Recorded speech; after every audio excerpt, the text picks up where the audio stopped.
clicked on this because you are one of the few people still willing to stare at the fact that anything exists at all. Most people look away, but you do not. You still ask the questions that refuse to die. What is all of this? Why am I here? And how is it that I am here? And how is it that everything else is here with me? You have come to the right place.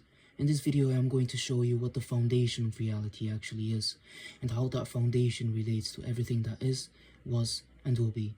First, I need to give you a word that philosophers have used for centuries, namely contingent. A thing is contingent when it does not contain inside its own nature the reason for its existence. Its whatness does not force its isness. It could have been, or it could have not been. Its presence in reality is not required by what it is. Take a cat. Nothing about the essence of a cat demands that any particular act, or even cats in general, must exist. We can easily imagine a world without cats. We watch cats come into existence and leave existence every day. The cat's nature does not explain why the cat is here rather than not here. Something outside the cat had to put it here. That is what contingency means. Now look around you. Everything you can point to is like the cat. Every star, every planet, every human being, every thought that arises in your mind, all of them have natures that do not include existence as a necessary feature. We can conceive of each of them as never having existed. We have routine experience of things like them beginning and ending. Their essences are one thing. The fact that those essences are actual is another. This is what Thomas Aquinas called the real distinction between essence and existence. In every contingent being there is a principle of what the thing is, and a separate principle that makes it actual. Existence is received. It is not native to the thing. If that is true of everything we meet, then a question becomes unavoidable. Why does anything exist rather than nothing? You cannot answer by pointing to another contingent thing. That other thing is in the same situation. It too receives its existence from outside itself. If you go back one step, or 1,000 steps, or an infinitely many steps, you are still only collecting beings that do not exist by nature. An infinite chain of contingent causes is still a chain of things that, by themselves, amount to zero. Pile up as many white Lego blocks as you like, finite or infinite, and you will never generate a purple tower. Add together as many things as you like that do not possess existence by their own essence, and you will never produce the fact that anything exists at all. The total remains zero. Some people try to stop the question by declaring existence as a brute fact.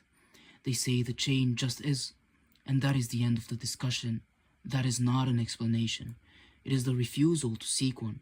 If a feature of reality cannot be accounted for by the nature of the things that possesses it, but that possess it, and if we are not allowed to look for something that does account for it, then we have abandoned the very demand for intelligibility that makes science and philosophy possible.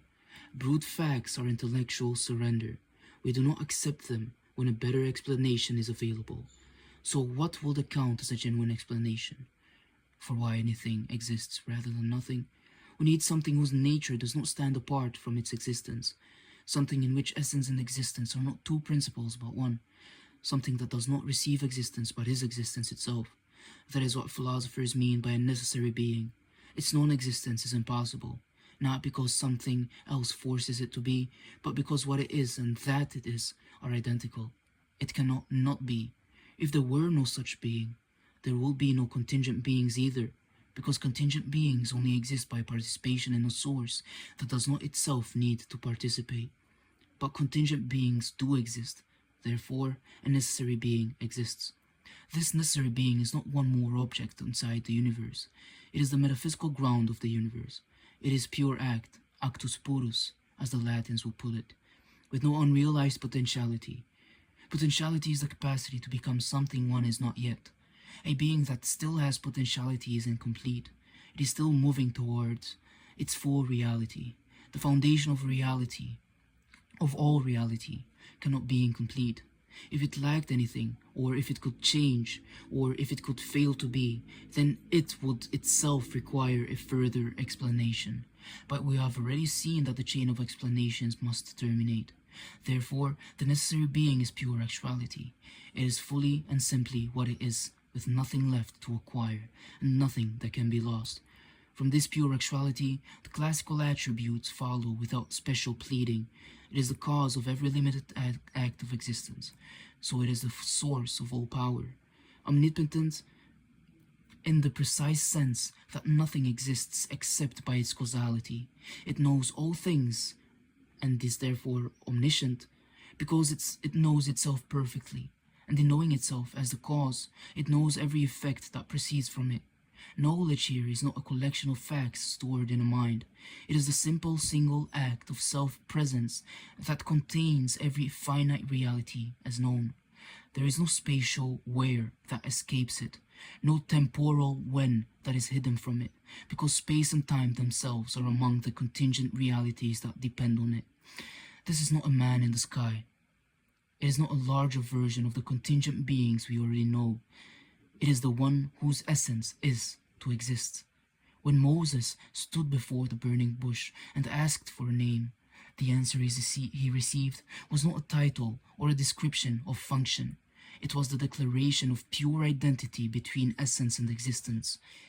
What is the name he received? It is, I am who I am. In the Latin of the Church, it is ego sum qui sum. He is the one who is. Everything else is in a limited way and received way, because he is without limit and without reception. That is why anything exists rather than nothing, not because an infinite series of contingent causes somehow generated necessity out of pure lack, not because existence is a brute fact we are forbidden to question, but because at the foundation of reality, at the ground of reality, there is something that does not borrow existence. It is existence. Every contingent being is a limited participation in that act. Your own existence right now is not self-explanatory. It is received. The same is true for the stars, atoms, and the entire history of the cosmos. All of it stands on the same ground, the necessary being whose name is I am.